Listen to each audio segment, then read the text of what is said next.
My name is Walter Klemens, and if you're hearing this, it means I've already failed to stop it. I don't know how long I have left. They're closing in, and the signal, it's spreading. I don't know what it's rewriting anymore. Memories, time, maybe even people. But you need to know what happened in those mountains. 27 years ago, we went into that underground lab, thinking we were explorers, documentarians, seekers of Cold War relics. What we found was not Soviet. It wasn't even human. It was a machine built to listen, to something older than language.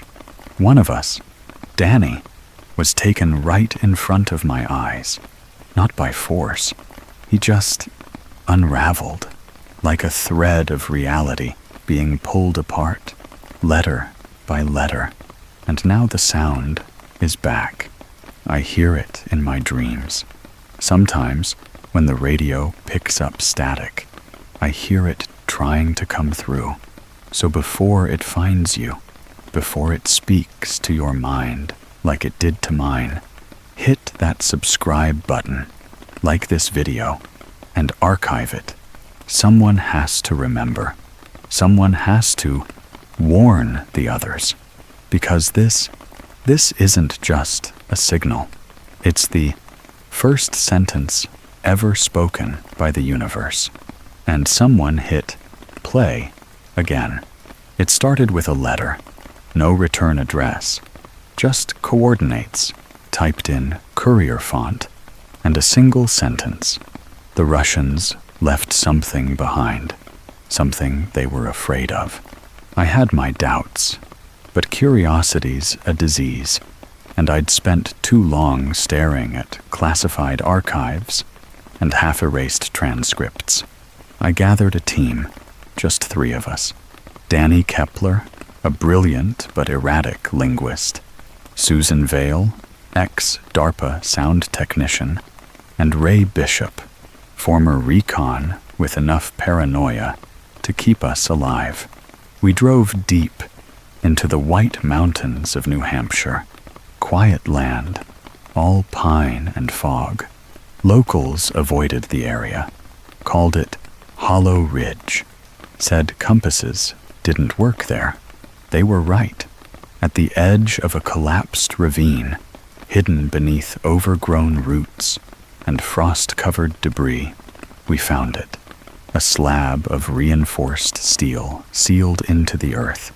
A rusted plaque above the door read, Bog Slishit Vso. I don't speak Russian, but Danny translated it immediately.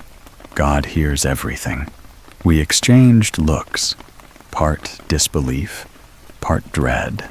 This wasn't a bunker. It was a tomb. And still, the wind that blew through the cracks of that steel door didn't sound like wind at all. It sounded like whispering. We didn't hesitate. Danny pried at the rusted latch, while Susan and Ray kept watch. The metal groaned like a dying beast as the door gave way, revealing a yawning darkness, swallowing the weak beam of our flashlights. Inside, the air was thick, cold. It smelled of oil and dust, decades of silence, trapped in concrete and secrets. The corridor stretched before us, walls lined with corroded pipes and tangled cables. Our footsteps echoed hollowly, but the deeper we went, the more that sound faded. It was like the building itself was swallowing noise, leaving us in a suffocating silence. We reached the central chamber, a vast room dominated by an enormous machine. Rusted metal panels covered in strange glyphs, and blinking lights hummed faintly, almost alive. At its heart, a chair with straps and a tangled mess of wires hung like an altar. Susan found a switch, labeled in faded Cyrillic. She flipped it. The machine stirred. A low thrum pulsed through the floor, vibrating under our feet. Suddenly, the room felt wrong, like we'd crossed a threshold. Outside, the wind picked up, carrying that same whispering, now louder, more urgent. Whatever was down here wasn't finished with us yet. The machine's hum grew louder, rhythmic, like a heartbeat syncing with mine. Susan fiddled with a dusty tape recorder she'd found nearby and pressed play. From the crackling speakers, a voice emerged, distorted, unrecognizable. It wasn't any language we knew, not Russian, not anything human. It sounded alive, a sequence of tones, clicks, and hums that seemed to echo inside my skull. Danny's eyes glazed over as he began furiously sketching symbols in his notebook. His pen moved on its own, tracing shapes I couldn't comprehend, circles intertwined with jagged lines, spirals that seemed to shift when you looked away. "It's not language," he muttered, voice barely audible. "It's a blueprint, the structure of reality itself. This machine, it's broadcasting the code of creation." I felt a chill. If what he said was true, we'd stumbled on something that transcended everything we knew. Math, physics, even time. Susan suddenly stiffened, her gaze fixed on the recorder. The voice warped into a guttural scream before fading into eerie silence. Then, a whisper, unmistakably human, echoed from the walls. "You shouldn't be here." That night, none of us slept. Danny's drawings covered every page of his notebook, filled with symbols that made no sense to any of us. He muttered phrases in dead languages, Aramaic, Sumerian, something older. "It's not language," he muttered, voice barely audible. "It's a blueprint, the structure of reality itself. This machine, it's broadcasting the code of creation." I felt a chill. If what he said was true, we'd stumbled on something that transcended everything we knew. Math, physics, even time. Susan suddenly stiffened, her gaze fixed on the recorder. The voice warped into a guttural scream before fading into eerie silence. Then, a whisper, unmistakably human, echoed from the walls. "You shouldn't be here." That night, none of us slept. Danny's drawings covered every page of his notebook, filled with symbols that made no sense to any of us. He muttered phrases in dead languages, Aramaic, Sumerian, something older. The tape recorder kept playing on its own, cycling through voices that weren't ours. Sometimes, I heard my own voice, speaking words I hadn't said yet. Susan's equipment started malfunctioning. Her headphones crackled with static, then played faint chanting that no one was producing. Ray swore he saw shadows moving just beyond our flashlight's reach. Every time he blinked, the shapes disappeared. The bunker felt alive, like it was watching us, waiting. I realized something terrifying. The machine wasn't just transmitting sound. It was rewriting reality around us. Memories shifted. Time folded in on itself. One morning, I checked my watch, and it read 3:14 p.m. Minutes later, it flashed 1:03 a.m. The day was folding backwards. We were trapped in something beyond comprehension, and the whispers grew louder. The monitor flickered, showing a grainy live feed from a hidden camera pointed at Danny. At first, he sat quietly, eyes glazed. Then, slowly, he began to fade, his skin unraveling like thread, dissolving into glowing symbols that floated and twisted in the air. We froze. No sound, no movement, just a hollow emptiness where Danny had been. The machine's pulse accelerated. The bunker seemed to hum with a terrible life of its own. Walls warped. Symbols etched themselves deep into concrete like scars. The air was thick with static, and the whispers became voices, chanting in languages older than any recorded history. Susan screamed, clutching her ears. Ray tried to pull her away, but the ground beneath us trembled, as if reality itself was tearing. Walter, I thought, this is the price for listening. I barely escaped that room before the door slammed shut, sealing Danny inside, or whatever he had become. Outside, the wind carried the whisper again, louder, urgent, a warning, or a call. We were no longer explorers. We had awoken something, and it was watching. I found the last tape, labeled Alpha 0001. The voice on it was unlike anything I'd heard, raw, pure, and ancient. This is the first code, the voice before matter. It wasn't a language. It was the building block of existence, a transmission from before time began. Susan listened and collapsed into silence, her eyes blank, mind shattered by what she'd heard. Ray barricaded himself in the control room, whispering prayers in languages I didn't recognize. I tried to resist, but every moment near that machine chipped away at my mind. Memories blurred, reality flickered. I realized the truth.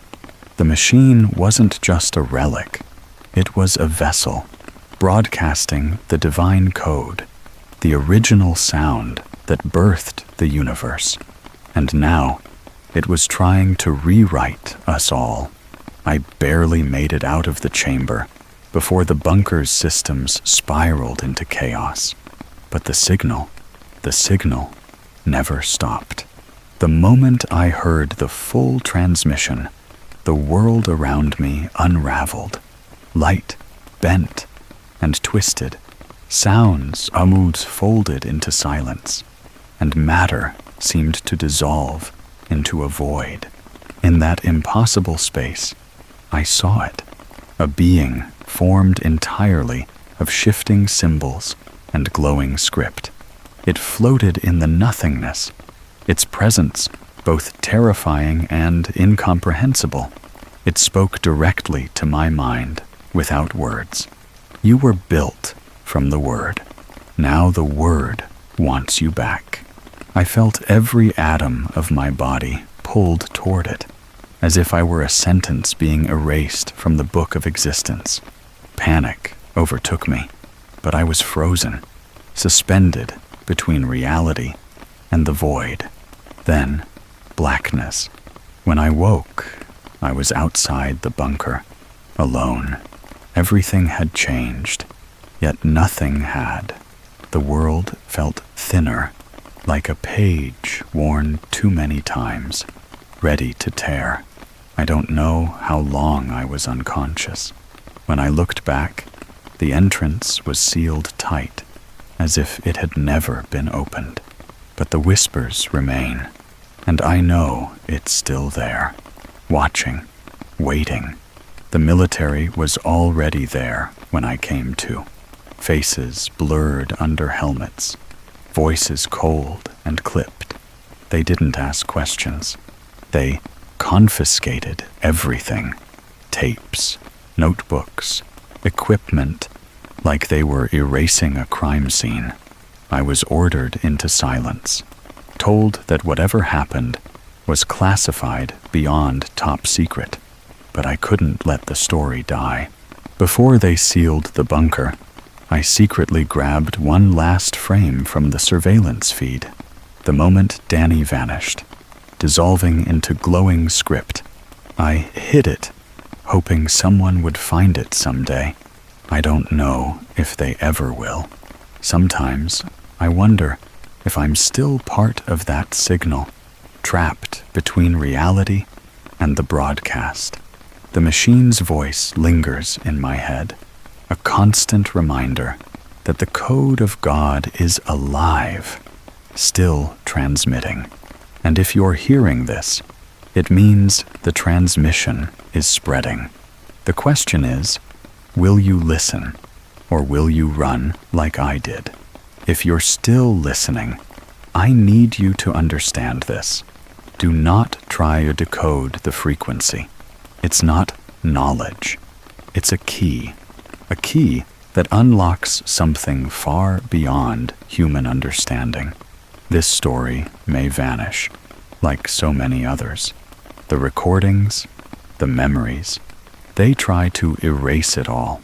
But if you're watching this now, share it, archive it, because someone has to remember. The signs are already here. Strange glitches online, voices in static, symbols appearing where they shouldn't. The code is coming back. I feel it crawling beneath my skin, rewriting my thoughts. I don't know how long I have left. If this disappears, if I disappear, remember this. The word is watching, and the moment you try to listen closely, it will speak directly to you. Subscribe now. Like this video, because if they find you, they'll erase you too. I'm Walter Klemens, and this is my warning. Don't listen, don't decode, but above all, don't forget. Story 2. I worked at an observatory and saw a star that was watching me back. If you're watching this, then I'm probably already gone, or worse. My name is Elias Navarro, and I worked alone at a remote observatory in New Mexico. What I'm about to tell you is not just a story. It's a warning about a star that appeared where no star should exist. It showed up out of nowhere, glowing with an unnatural light. Every camera pointed at it failed, except one, my personal feed. And what I saw, it wasn't just a star. It was something watching me. At first, I thought I was losing my mind. Equipment glitches, strange noises, shadows in the corners of my vision. But it only got worse. If this video survives, share it. Subscribe, because whoever finds this might be the last to remember what I'm about to reveal. This star, this watcher, moved closer every night. Closer, until it was no longer just a point of light, but an entity, a presence. I don't know if anyone will believe me, but I can't keep quiet any longer. The observatory was my sanctuary, isolated, surrounded by endless desert under pitch-black skies. Perfect for studying the cosmos, or so I thought. My nights were usually uneventful, routine scans, logs, and data, until that evening. That's when I noticed it. A star gleaming in a sector of the sky where no star or any celestial body should have existed. It was bright, almost too bright, and emitted a color that didn't match any known spectrum. I checked my instruments, recalibrated, and even consulted old charts. Nothing explained this anomaly. It was like the universe itself had made a mistake. My colleagues were skeptical. Must be a glitch, they said. But every night, the star grew clearer, sharper, closer. The isolation made it worse. Out here, every shadow plays tricks on your mind. But this felt different. It felt alive. I started recording everything obsessively, focusing every telescope and sensor on this star. It was watching me back, and the longer I stared, the more I felt the eyes in the dark closing in. That was just the beginning. Each night, the star didn't just sit still. It shifted, slowly, deliberately, moving closer to Earth. My instruments tracked the impossible trajectory, and every calculation defied physics. My equipment began malfunctioning. Cameras froze or distorted. Sensors blinked out. Sometimes static flooded my headset, and in the silence, I felt something watching me, not from the observatory, but from beyond. I tried rationalizing it. Heat mirages, atmospheric disturbances, anything but the truth. But the truth was staring back at me. The star's movements seemed intelligent, purposeful. It wasn't just light. It was a presence, a watcher that knew I was looking. My sleep was invaded by strange sounds, whispers beneath the wind, and shadows flickering in peripheral vision. Despite warnings to myself, I kept watching, desperate to understand. What I discovered chilled me. This wasn't an ordinary star. It was something else, something alive. Sleep offered no escape. Night after night, vivid dreams engulfed me. I found myself in a vast black void, staring through a window framed by stars. There, waiting, was a figure, dark, shimmering, composed of starlight and shadow. Its eyes pierced my soul, unblinking, ancient. I woke, gasping, heart pounding, the feeling of being watched, lingering hours after. My telescope images deepened the nightmare. Shapes formed in the star field, patterns resembling eyes, faces, always following me. Paranoia crept in, threading into every thought. I questioned my sanity, but the data never lied. The star wasn't just moving, it was observing, judging. The line between dreams and reality blurred, and the star waited patiently. The disruptions escalated. Military satellites began dropping offline one after another. Communications scrambled with bursts of static and strange signals. I monitored every frequency, desperate for answers. My own equipment struggled to stay online. The interference wasn't random. It was systematic. At first, I thought it was a solar storm or some technical failure, but nothing in the data matched. The anomalies coincided perfectly with the star's erratic movements. Every time it shifted, systems faltered. It was as if the star's presence stretched beyond the night sky, reaching into our networks, our technology. The feeling of being watched turned into something darker, a presence that wasn't satisfied with observation. It wanted control. Calls to the outside world went unanswered. I was cut off. Isolation became imprisonment. I realized this star wasn't just a celestial object. It was a signal, a warning, and I was its target. Then, without warning, the star vanished. One moment, it burned bright in the sky. The next, it was gone. The emptiness was worse than its presence. Satellites failed completely. Communications fell silent. The world outside the observatory felt like it had paused, but I knew better.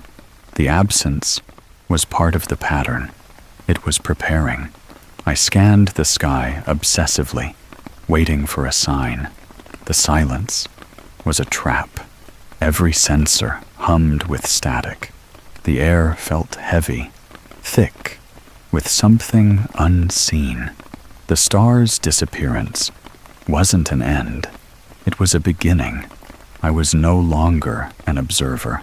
I was now part of whatever was watching, and it was coming for me. As I pieced together the data, a horrifying truth emerged. The star wasn't a star at all.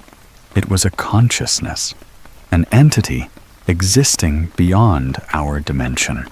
It only appeared because I was looking, like a mirror, reflecting back.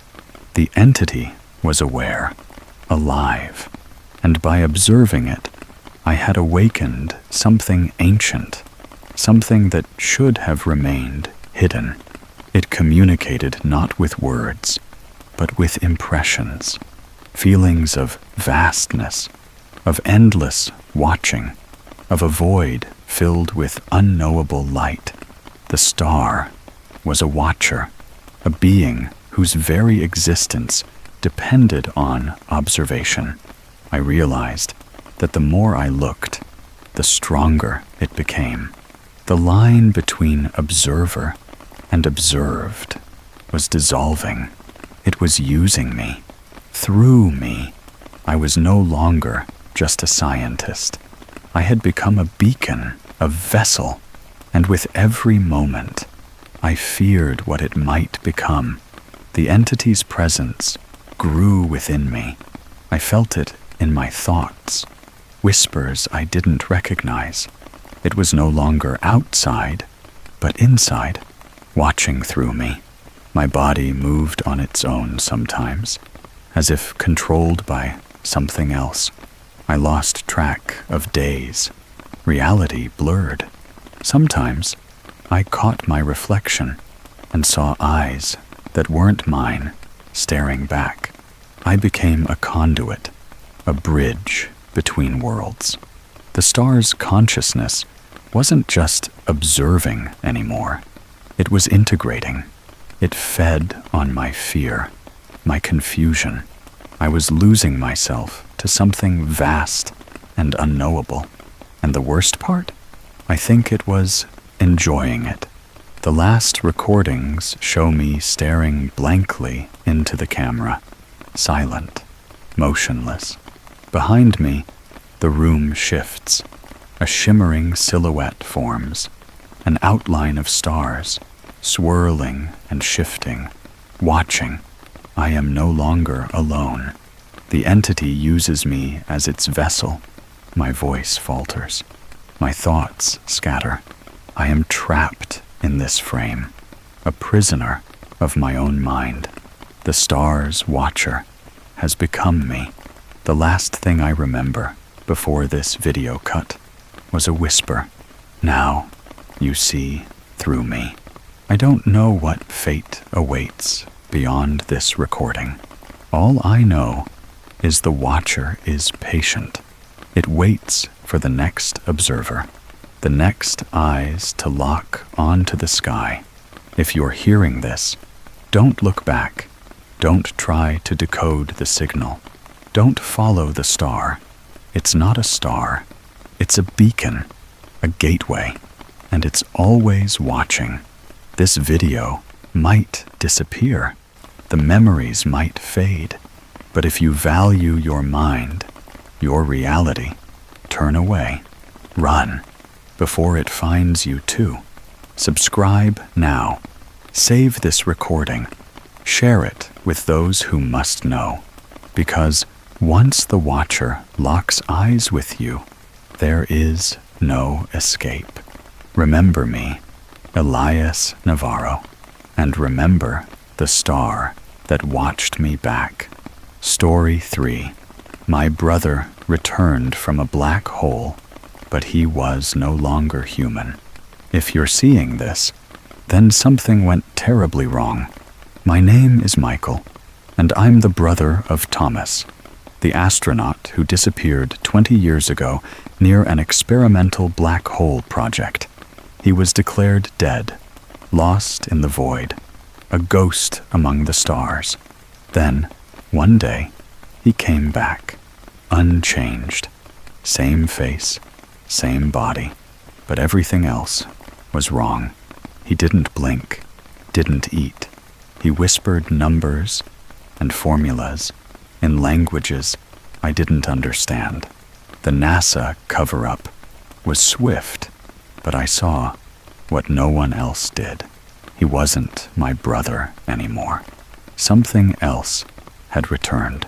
This video is my warning before the truth disappears under layers of silence and denial. Before this story vanishes, please subscribe and share it with anyone who will listen. Because what happened to Thomas isn't just a story, it's a warning. And if you watch closely, you might see what I saw. The moment he came back was the moment reality began to break. The day Thomas returned felt surreal. After 2 decades, he walked through the front door like nothing had happened. NASA said it was a miracle, but it felt like a nightmare. The house was filled with hope, relief, but also confusion. He looked exactly the same. No aging, no signs of the years lost in space. But his eyes, they were empty. No spark of recognition, no warmth. The reunion was awkward, cold. We tried to talk, but he barely responded. His silence screamed louder than any words. Scientists kept him isolated for tests and observations, but I was the one who lived with him. The more time passed, the more I noticed the strange things. He never blinked, never ate, and he would mutter sequences of strange symbols and equations in a language that made no sense. I begged NASA for answers, but they had none, or worse, they weren't telling us everything. It wasn't just his silence. Thomas's behavior became more unsettling by the day. He stopped blinking entirely, like a statue carved from flesh. Meals went untouched. He didn't speak in words, only strange murmurs of unknown formulas.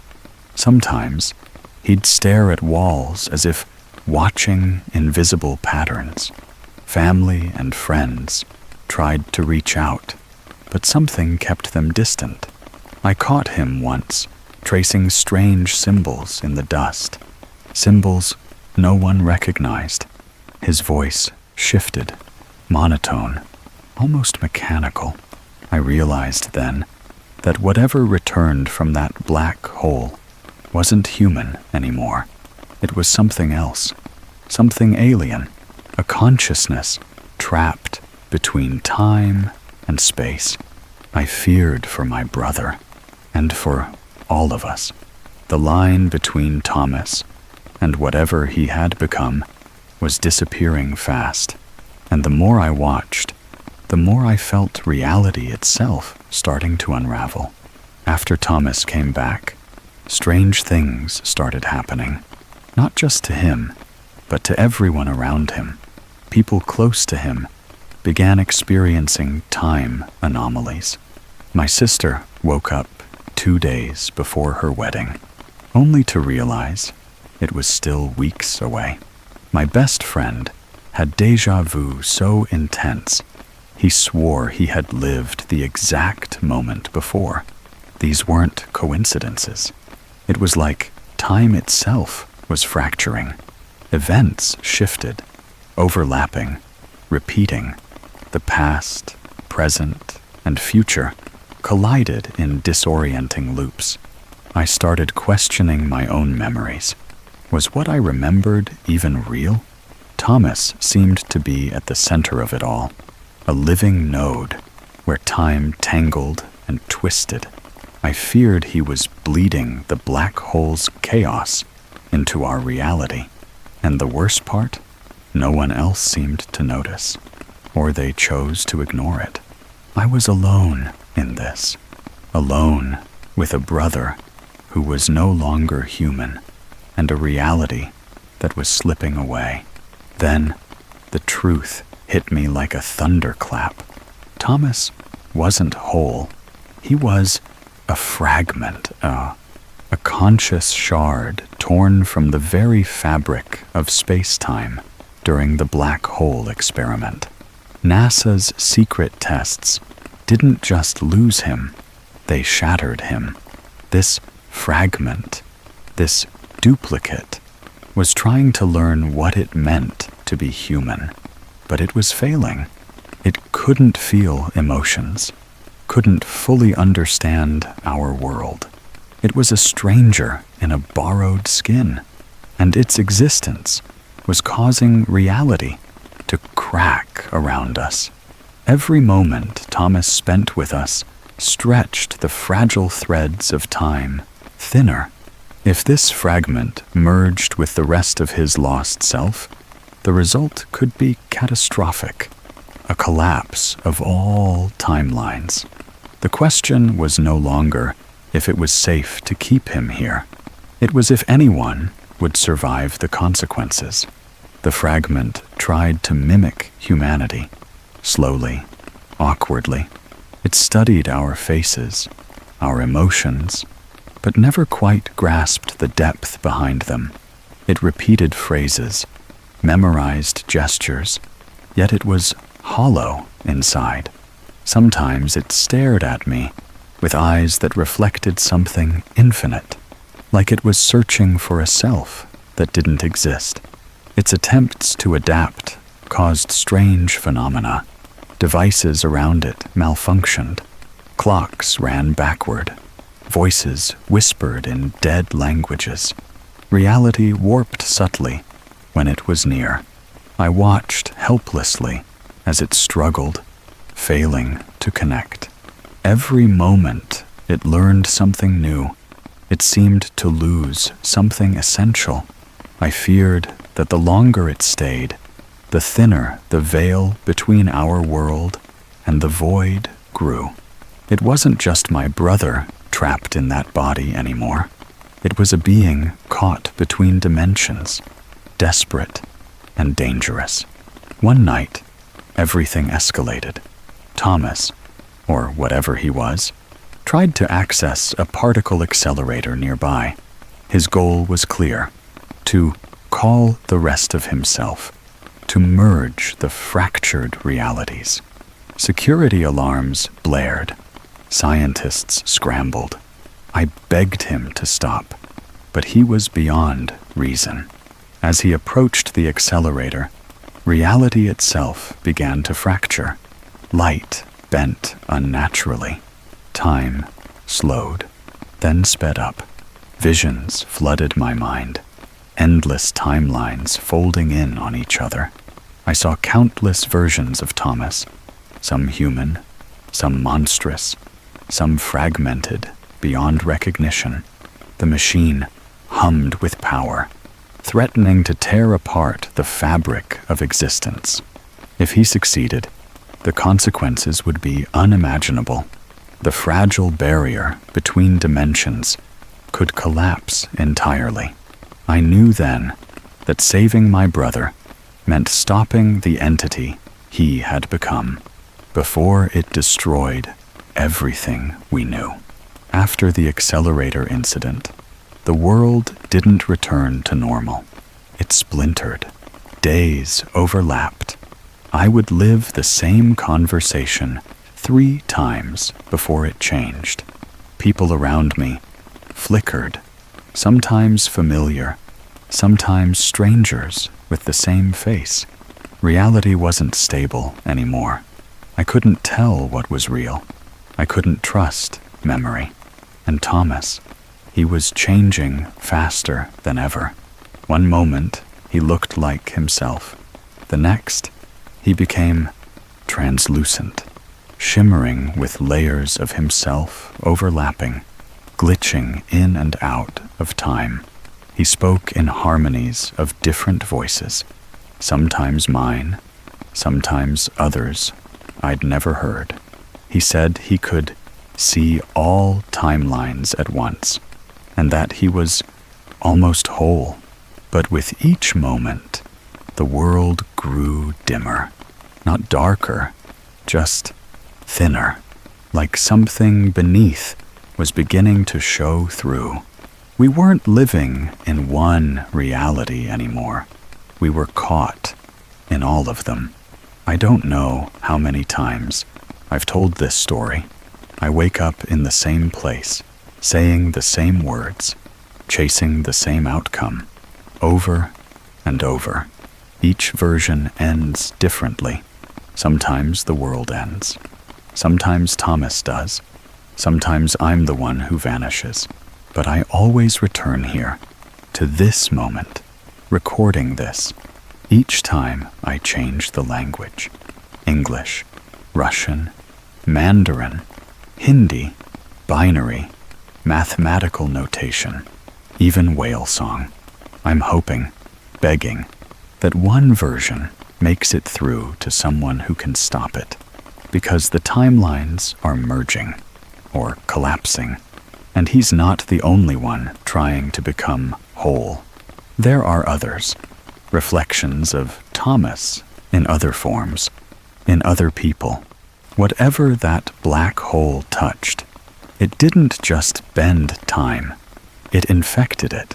It's rewriting everything. And this story, this message, might be the last fixed point before it all collapses. So if you're still here, still listening, hold on. There's one final thing you need to know. I can feel it now. Time unraveling. Memories overlapping like film reels, melting together. I don't know if I ever had a brother named Thomas, or if I was Thomas all along. Maybe I'm just a fragment, like him, like all of us. Maybe this version of me was created just to record this message. The walls around me flicker like static. My hands don't feel like mine anymore. The air hums with forgotten frequencies. He's here, or I'm him. There's no difference anymore. Reality isn't a line. It's a spiral, tightening, folding in, and we are right at the center. If this message reaches you, take it seriously. Save it. Share it. Archive it in every language, every medium, because if he succeeds in merging all versions of himself, there will be no difference between past and future, between human and void, between you and him. Don't look for the black hole. Don't search the stars. It's already inside you. And if you stare long enough into it, it will stare back. Subscribe before you forget this ever happened, before you forget who you were. This is Michael, or what's left of him. Story 4. The elevator that leads to a dimension where God is dead. At 3:12 a.m. on September 8th, 2021, a mall security camera recorded something no one could explain. Carlos Rivera, 44, a night guard at Hawthorne Galleria in Illinois, entered Elevator 6, marked out of service, and never came out. No alarms, no activity, just silence. Until 5 days later, maintenance workers found Carlos in the delivery dock, naked, kneeling in a pool of stagnant water. His eyes were missing, cleanly removed.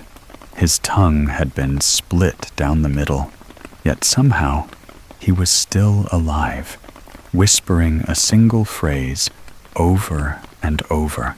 He isn't here anymore. Paramedics couldn't calm him. He screamed when exposed to light and clawed at any sound resembling a bell. When investigators reviewed the security footage, What they saw made no sense. Carlos never left the elevator. He simply vanished. But the elevator? It moved, up and down, randomly, with no power. No one could explain where it had gone or what it had brought back. Before this story is buried, subscribe now and share it with someone who still believes in structure, in logic, in order. Because what happened in Elevator 6 defies all three. Hawthorne Galleria wasn't always a mall. Before the food courts, neon lights, and discount stores, the land was home to St. Aurelius Monastery, built in 1884 by a radical religious order known as the Unmakers. They weren't like other monks. Historical records describe them as a cult of apostates who believed God had become a virus, something that had to be removed from creation for humanity to evolve. They claimed to have unbound the divine chain in a ritual that involved bloodletting, starvation, and prolonged silence. Shortly after their final ceremony in 1901, the monastery was burned to the ground. The cause was never officially determined.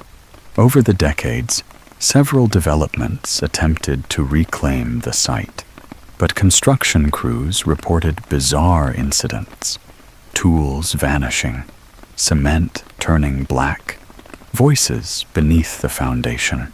Only in 1995 was Hawthorne Galleria successfully built. The developers never disclosed the site's past, but employees always said the mall felt wrong. There were cold zones no HVAC could fix, hallways where sound never echoed, and beneath it all, sealed beneath layers of concrete, lay Elevator 6, installed directly above what once was the sanctum of silence, the exact spot where the Unmakers claimed they killed God. After Carlos Rivera's disappearance, the elevator was deactivated, power cut, locked down, marked inoperative. But at 2:07 a.m., 2 nights later, it moved on its own. CCTV footage showed the doors opening and closing by themselves, stopping at floors that didn't exist, like B30 and Flesh 5. The screen inside displayed symbols, not numbers.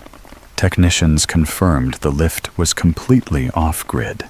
One maintenance worker, Kyle, was sent to inspect it. What he found sent him into a catatonic state. He was discovered hours later in the back stairwell, rocking silently, hands bleeding from tearing his own ears. No one was allowed near the elevator after that, but the footage kept coming. The mall's internal system began auto-recording every time the elevator activated, and what the recordings showed was impossible. Figures moving inside the elevator, but upside down, faces pressed against the walls from the inside. One video captured a brief moment, less than a second, where a shape appeared, standing still. No features, just a presence. And as the footage looped, every screen glitched with the same audio burst. I am silence. From that night on, Elevator 6 wasn't just broken, it was alive. When the mall's corporate board refused to involve the police, they turned to a man known for taking cases that no one else would touch. Elliot Graves, ex-military, former intelligence, now a freelance investigator specializing in paranormal and classified anomalies. He had been inside places most people didn't believe existed. He arrived on site 3 days after Kyle's breakdown, armed with infrared scanners, EMF readers, thermal drones, and a custom-made body cam, Graves treated the case as a containment breach, not a haunting. He didn't laugh when he saw the elevator footage. He watched it twice. Then he turned off the monitors and said, "That thing's not moving up or down. It's moving out." His first night at the mall, Graves detected magnetic fluctuations radiating from the elevator shaft, strong enough to warp his compass and short-circuit a thermal drone mid-flight. He documented faint vibrations coming from below basement level, deeper than the mall's blueprints allowed. And every morning at 3:12 a.m., like clockwork, the elevator doors opened and stayed open for precisely 66 seconds. Each time, a foul stench filled the hallway, like burned hair and old communion wine. Whatever waited below, it wanted to be found. On his fifth night, Elliot Graves entered the elevator alone. He strapped on the body cam, synced it to a satellite uplink, and activated a timer. If he didn't return in 30 minutes, a private server would release all footage to the press. At 3:12 a.m., the doors opened. He stepped inside. The panel had no buttons, only a single glowing sigil, a spiral, carved into brass. When he touched it, the doors closed. 22 minutes passed. Then the elevator returned, empty. Elliot was found 2 hours later on the food court floor, unconscious, skin cold, pulse erratic. But something had changed. On his chest, stomach, and forearms were carvings, deep, deliberate, and fresh. They spelled out a message. Here lie God's bones. The body cam footage, corrupted. Audio remained intact for 6 seconds. Wind, static, then a deep, wet whisper. Technicians isolated the waveform. It wasn't human. No one could translate the language. After that, Elliot refused to speak. He sat in his hotel room for 48 hours, sketching spirals in blood across the walls. And then, on the third day, he simply walked back into the elevator and vanished. 2 weeks after Elliot's disappearance, his encrypted notes were decrypted by a systems analyst named Marissa Lyle, brought in by the mall's insurance firm to assess liability. What she found wasn't liability. It was prophecy. Elliot had mapped the elevator's movements across several nights, cross-referencing each descent with symbols captured from internal footage. What he uncovered wasn't random. It was a language. Each floor was marked not by numbers, but by sigils, each matching ancient, apocryphal texts, some predating known languages. One symbol matched an occult diagram found in the Codex Gigas, labeled Nullum Deum, no God. Another resembled glyphs carved into sacrificial altars found beneath the ruins of Göbekli Tepe. Marissa theorized that each symbol represented a dimension where divinity had been erased, worlds abandoned by their creators, realities where spiritual death was complete. And the elevator? It wasn't a vehicle. It was a tuning fork. Each ride resonated with a different dead plane, pulling fragments of those broken universes into ours. The deeper the descent, the more unstable our reality became. And at the bottom, there was a symbol that never changed, a spiral made of bone, the final floor. Marissa's findings triggered immediate panic among mall executives, but the footage was already leaking online. Curiosity exploded. Conspiracy forums dubbed it the Bone Spiral Elevator. Some thought it was a hoax. Others thought it was the truth, finally cracking through. That's when the expedition was proposed. 4 individuals volunteered to enter. Marissa Lyle, systems analyst, Dr. Harold Green, theologian and historian, Naomi Liu, former astronaut, specialist in non-Euclidean topographies, and Christopher "Chris" Bell, a horror YouTuber hungry for the ultimate story. They wore full-body cams, chemical monitors, and broadcasting rigs connected to an off-site server. At 3:12 a.m., Elevator 6 opened. The group entered. The doors closed, and the spiral lit up. Transmission began instantly, audio and visual. For the first 10 minutes, everything looked normal. Steel walls, ambient hum. Then the descent accelerated. The walls began to change, first rusted, then fleshy. The elevator car grew larger, as if space inside it was expanding. Outside the windows, there was no shaft, only darkness filled with twitching limbs, suspended like marionettes. Dr. Green whispered, "We're not in the mall anymore," and the elevator kept going. At minute 17, the elevator stopped. There was no ding, no vibration, just silence. The doors opened to reveal a corridor, impossibly vast, lined with columns of bone, reaching into a sky that pulsed like living tissue. The ground was soft and uneven, textured like cartilage. The team stepped out. The floor reeked of copper and ash. Walls exhaled slow, wet breaths.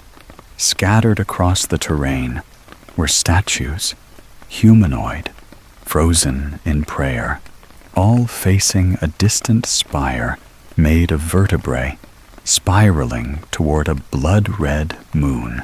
Marissa's camera caught brief flashes of movement, shadows that didn't follow the laws of light. Naomi activated her infrared. Nothing. No heat. Dr. Green whispered something in Latin. Deus est mortus. Translation: God is dead. That's when the audio cut. For 26 seconds, the feed was pure static. And then, a voice. "You should not have found this." Chris turned the camera to himself, shaking. "There's no way out," he said. "There's no—" The footage ended. The elevator doors closed without them and began to ascend, empty. 3 days later, at exactly 3:12 a.m., the elevator reopened. Inside stood Christopher Bell.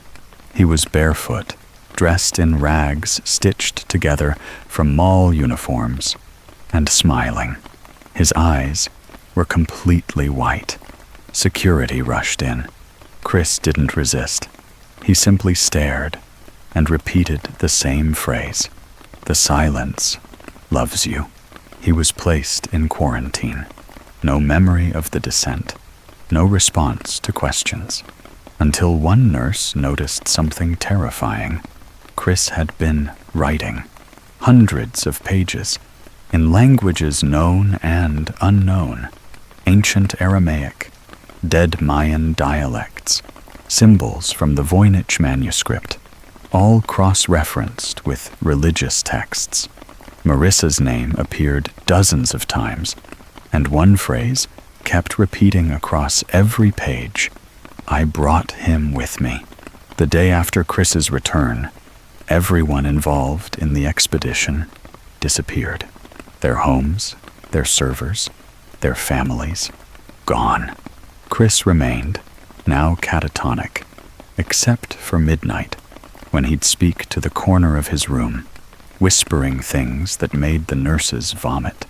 Security footage showed nothing there, except once, a figure, starless, faceless, standing completely still, watching, waiting. 1 week after Chris Bell's return, Hawthorne Galleria vanished. No warning, no news. The entire building was gone, replaced by a scorched, empty lot covered in ash and strange blackened bones. Authorities called it an unexplained disappearance, but locals whispered darker things. The last footage recovered was from the elevator's own cameras, capturing its eerie, autonomous operation. Elevator 6 descended and ascended endlessly through floors that didn't exist, passing symbols of death, silence, and forgotten gods. And then, from the depths, a voice echoed, not through speakers, but directly inside the minds of anyone who dared watch. We made him quiet. No one has entered since. The mall is gone.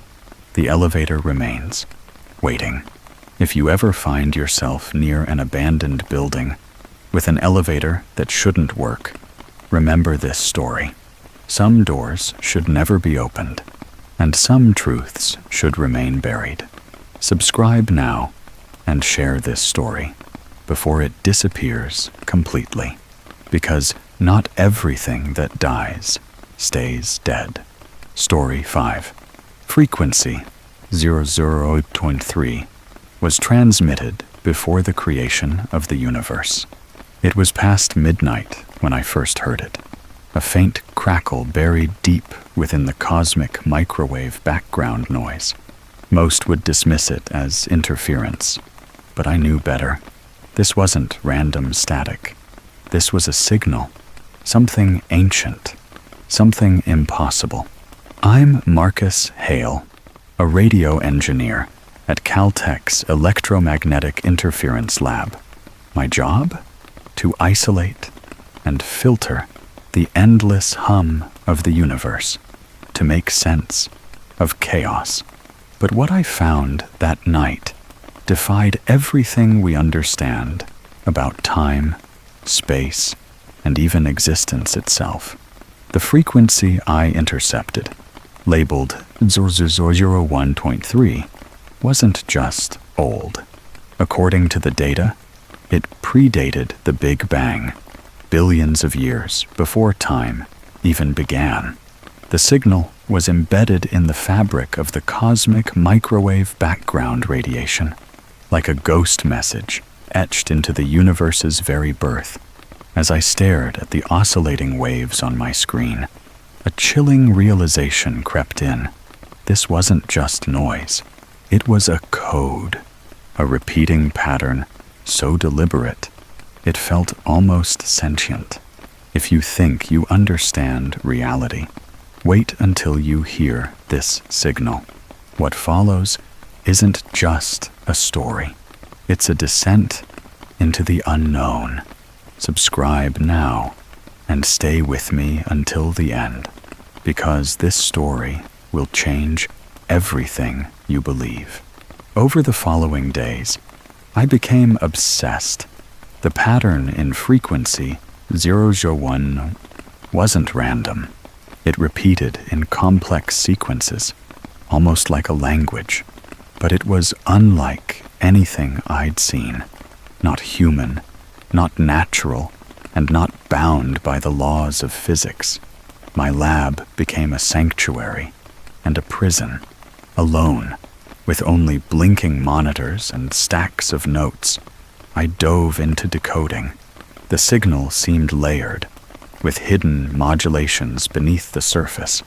Every breakthrough only deepened the mystery.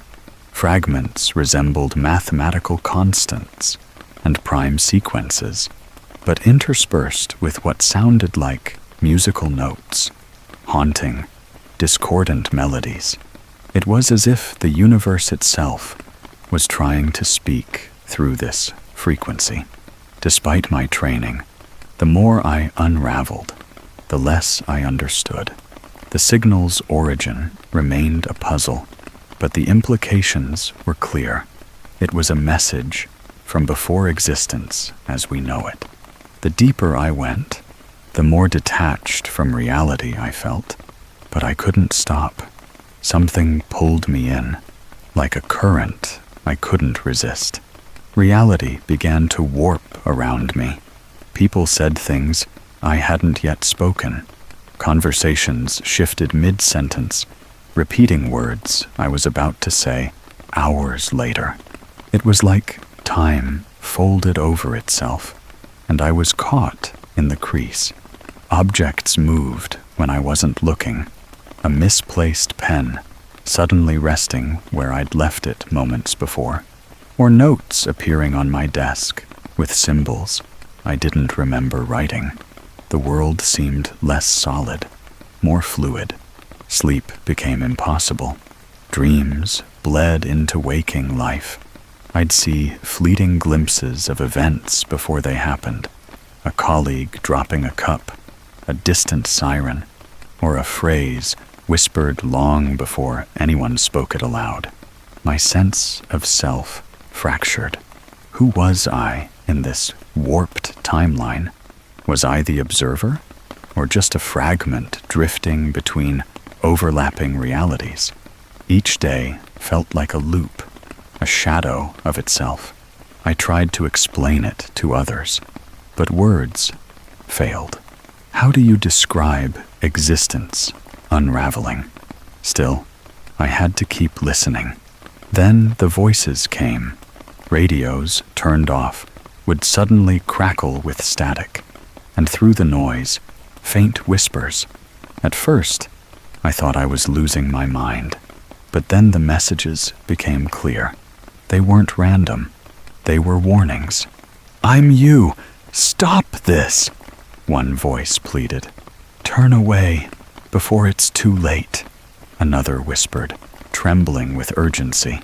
I tried recording, but playback only revealed broken fragments, as if the warnings existed outside normal time. Each message felt like it came from a future where I'd crossed some unseen line. I became paranoid. Was this a cruel trick of my mind? Or had the signal somehow fractured time, sending messages from alternate futures?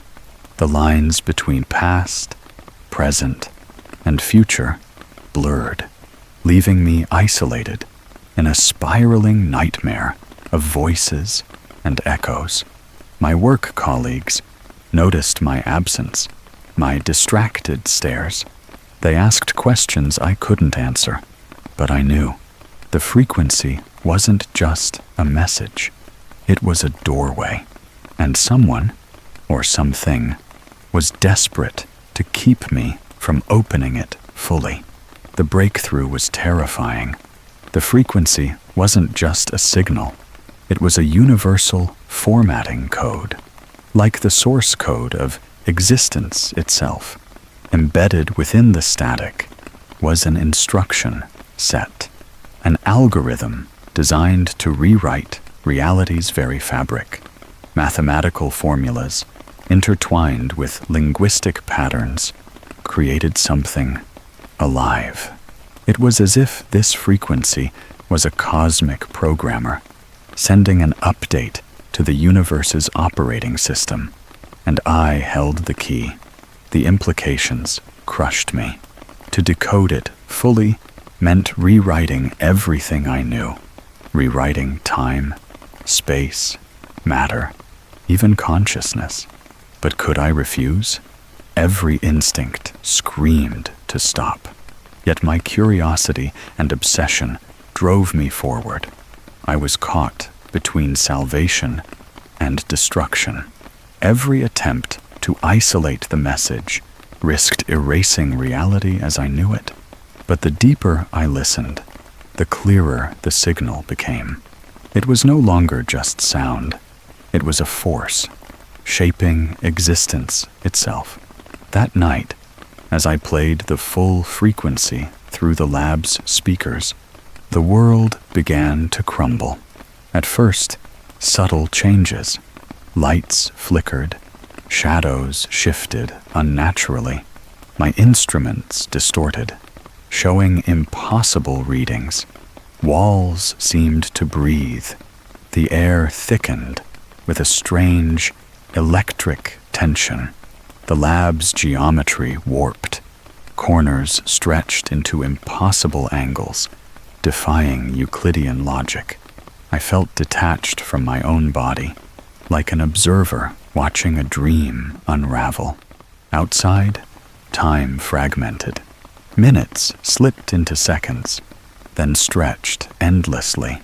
I saw myself repeat the same movements in multiple timelines, simultaneously present and absent. Fear gripped me.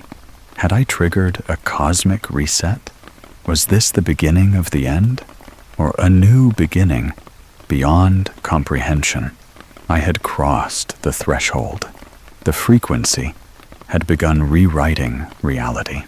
Reality dissolved into pure abstraction.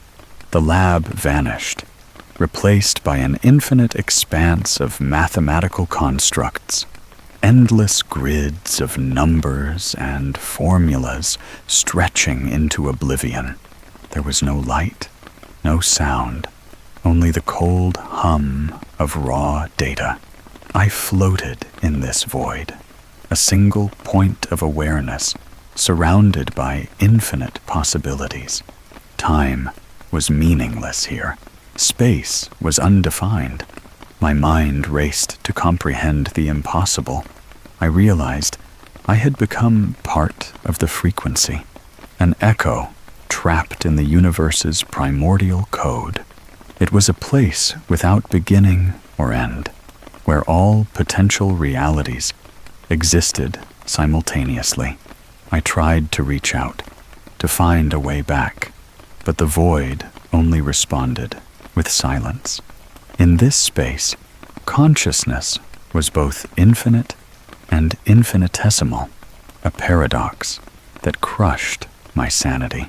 I understood then that the frequency wasn't just rewriting reality, it was erasing it, and I was its last witness. This is my final recording. If anyone hears this, know that I have failed. The frequency consumed everything. My reality fractured beyond repair. I don't know if I am alive, dead, or something else. The signal is still there, waiting. I can feel it pulling at the edges of what remains of me. I beg you, do not listen. Some things are not meant to be understood. Some messages are better left silent. If you find this recording, destroy it and forget me. I fear what lies beyond. Authorities found my body the next day, charred and lifeless, in a lab untouched by fire or damage. No explanation. The recording device was still running, capturing the silence after my collapse. The frequency's data survived, encrypted and indecipherable. My colleagues were baffled. Some whispered about madness. Others feared the signal was real. The lab was sealed. But rumors spread of a message that predates time, of a signal that could unravel existence, and of a man who vanished into the void. The frequency remains, waiting for the next listener. This story isn't just a warning. It's a legacy, a cosmic secret, encoded in waves older than the universe. If you dare to seek it out, know this: some signals should never be decoded. Some truths are too dangerous. Will you listen? Will you risk everything? Subscribe and share this story, because the signal must not be forgotten.